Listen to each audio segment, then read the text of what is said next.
If you've ever struggled wrapping presents, here's the right way to wrap a gift. Because wrapping paper tends to curl up, I like to roll it out the other way. To get the right size, put your box at the edge of the paper. Now rotate it 3 times. 1, 2, 3. Now make your cut a few inches away from your box. The sharper the scissors, the cleaner the cut. Now measure for the sides of your box. You want the paper to come up 3/4 of the way. And the same for the other side. I have 2-sided paper, so I'm gonna pick this side. Place your box upside down on your paper. For one edge of the paper, fold it up with about 1 inch overlap. And you can tape that in place. Push the box into the paper to make sure it's nice and snug. For the other side, fold the paper under until it meets the edge on the other side. Then make a clean crease. Now tape that edge down. That looks great already, but we're not done yet. We've got to do the ends. Fold in a nice clean triangle at the corner. A good clean crease is gonna be your friend here. I'm gonna do the same thing on the other corner. Now it helps to flip the box over. I'm gonna tuck in and crease this corner. Side with the seam can be a little more tricky, but go ahead and do the same thing over here. Fold in and tape both sides. Now do the same thing on the other side. Having the right size piece of paper is key, and it can take a few times doing this to really get the hang of it. Kind of proud of myself. Can I open it?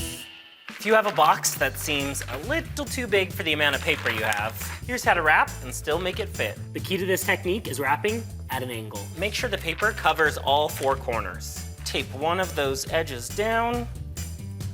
Next, on one side, you're gonna fold up the edge. You want a clean vertical line. Secure that with a piece of tape. Same thing on the other side. You want a straight line all the way up the edge. Lock that down with another piece of tape. Now finish up by doing the same thing on the last side. Once you have both sides done, they should come straight up and we can tape down our final piece. Because all the tape's at the bottom, you'll have clean sides all around the box. I really think this might be easier than traditional wrapping. This way you can wrap with scraps and use less paper to begin with. If you're gift wrapping and you run out of tape, now that's a problem. Here's how to wrap a present without tape. First, we need to measure out our paper, so put the box against the edge. Rotate the box 3 times. 1, 2, 3. Give yourself a few inches excess and make your cut. Fold a square out of the paper. Now make another cut just with a little excess. Look at that, a square. Set your box upside down and at an angle. Pull up the paper till it covers the opposite edge and meets up with both corners. Once you have that measured out, you can lay this side down. I'm gonna take the opposite corner of the paper and pull that up. Now I don't have tape, so just hold this in place. It helps to draw a crease on the inside edge straight up. This will be the line that meets the outside edge of our box.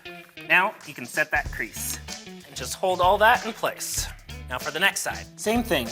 Draw a crease, pull up the side to meet the edge. Now hold that side in place. Just make sure everything's tight and all your corners are secured.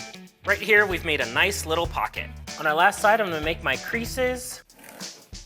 Tuck in these sides, pull the paper up and over. Now just tuck the flap into the little pocket. Tuck in as much of that flap as you can and crease it to seal. Look at that. No tape needed, and we've got a wrapped gift. After a lot of wrapping, you may just be left with scraps. Here are some ideas for wrapping when you don't have paper. An easy go-to is just to reach for aluminum foil, wax paper, or parchment. It is a little funky and unconventional, but it'll get the job done and you'll have a unique gift. There we go, all wrapped up, and you didn't have to scramble at the last minute for wrapping paper. Fabrics like burlap or scarves are gonna be great for wrapping gifts too. And then the fabric can be repurposed however you like. This way you have some creative wrapping styles. And bonus, no ripped paper. So the next time you need wrapping paper, look around your house and get creative. I wonder what could be inside. Here's how to make giving a gift an extra surprise. One thing I like to do is disguise my gifts. Yep, I'm sneaky. That's not cereal. For a real fake out, leave the top sealed and put the gift in through the bottom. After unwrapping, this is gonna be an even bigger surprise. To really conceal the mystery, stuff the box with tissue paper to keep the gift from rattling around. What a fun way to use boxes you already have. Plus, this makes wrapping gifts that aren't in a box so much easier. You can also theme the disguise box based on the gift you're giving. A box like this would be great to give a movie gift card. The best part about gift giving is the surprise, and this takes it up a level. I hope my nephew doesn't see this.